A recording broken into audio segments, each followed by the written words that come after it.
In today's video, I'm going to share an effective leadership skill you can use to ditch overwhelm as soon as it gets started.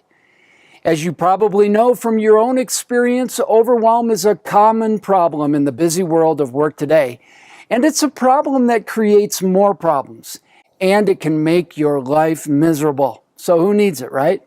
So let's get at how to conquer it as soon as it gets started. Hi, I'm John English. Welcome to Wednesday's Wisdom here at Ancient Wisdom Leadership.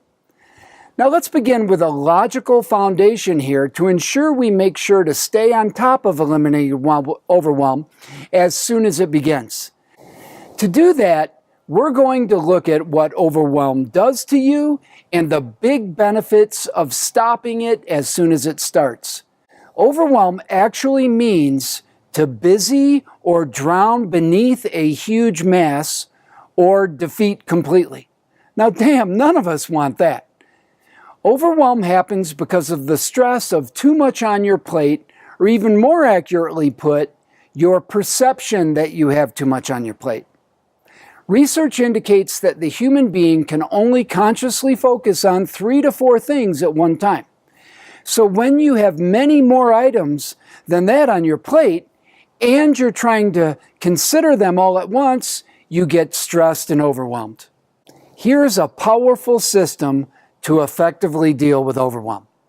First, one problem many leaders have today is they don't schedule time for shifting their focus to gratitude to calm their emotional bodies.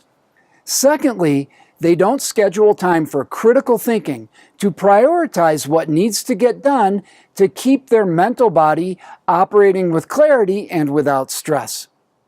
I recommend my stress-free leadership technique for both of these. Now, whether you get this technique and use it or not, here's one thing I want you to understand from this video. You need to schedule time to calm your emotional body and time for critical thinking. Here's the system my clients and I have found to be very effective. We end each week with time to contemplate this question. What's the top 3 to 4 priorities for next week that will give me or us the results we need now? Critical thinking is a creative and intuitive process. So when we contemplate this question, we do so without worry or stress because science proves that if we're stressed, we can't think clearly. We set aside this time to be uninterrupted and avoid all distractions, including those we create ourselves.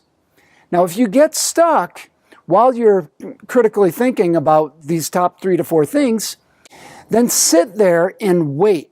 Wait for the solutions to come.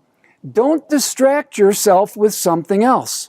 We use 3 to 4 items because this forces us to prioritize what is most important, and it's in alignment with what anyone can consciously focus on at one time.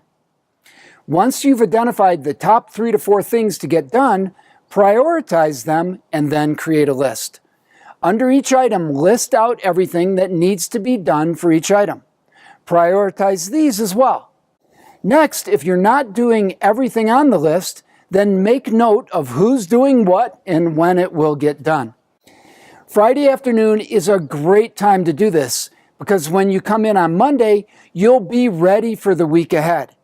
Then throughout the week, as you're inevitably interrupted, you can handle the current situation and come right back to your list. The list contains what's important and the plan to tackle those 3 to 4 items. Therefore, you don't have to think about them. This makes dealing with whatever fires come up so much easier, and you'll be able to do it without overwhelm because you've taken the time to identify the top 3 to 4 things that need to get done, and you've organized them so you won't waste time anytime when you have to come back to them.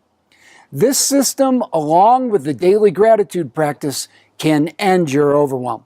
Please leave a comment about what ending overwhelm could do for you.